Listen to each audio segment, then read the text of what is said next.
Hi అమ్మా నాన్నలు. సాధారణంగా చిన్నపిల్లలు ప్రతిరోజు ఏదో ఒక కారణానికి అంటే నిద్రొచ్చో, అలసట వలనో, ఆకలి వలనో క్రాంకీ అవుతారు. ఆ సమయంలో ఎంత సముదాయించినా అస్సలు వినరు. వినరు అనే దానికన్నా మనం చెప్పేది విని ఆ ఎమోషన్స్ని అర్థం చేసుకునే కెపాసిటీ వాళ్ళకు ఉండదు. అలా అని అలానే వదిలేసామనుకోండి, నన్నెవరూ పట్టించుకోవట్లేదు అని డోసు పెంచి మరింత గట్టిగా ఏడుస్తారు. ఆ ఏడుపు విని విని మనకి విసుగొస్తుంది. మా వాయు కూడా ఇలానే ఓ రోజు సాయంత్రం ఏడుపు రాగం ఎత్తుకున్నాడు. కాసేపు సముదాయించాం.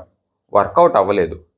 పదరా వాయు, మార్కెట్కి వెళ్ళి ఎగ్స్ తెచ్చుకుని మనిద్దరం కలిసి కూర చేసుకుందాం అన్నాను. వెంటనే వచ్చాడు. మార్కెట్కి వెళ్ళాం. ఎగ్ ట్రేలో గుడ్లన్నీ వాడే జాగ్రత్తగా ఒకదాని తర్వాత ఒకటి సర్దాడు. ఇంటికి రాగానే పొయ్యి కింద పెట్టుకున్నాం.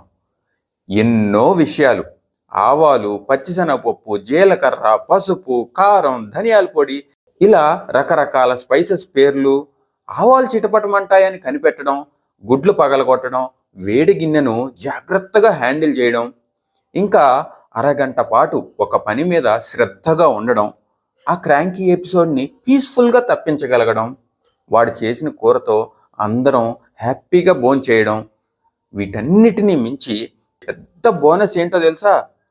పిల్లల్లో బోలెడంత సంతోషం, మనలో బోలెడంత తృప్తి.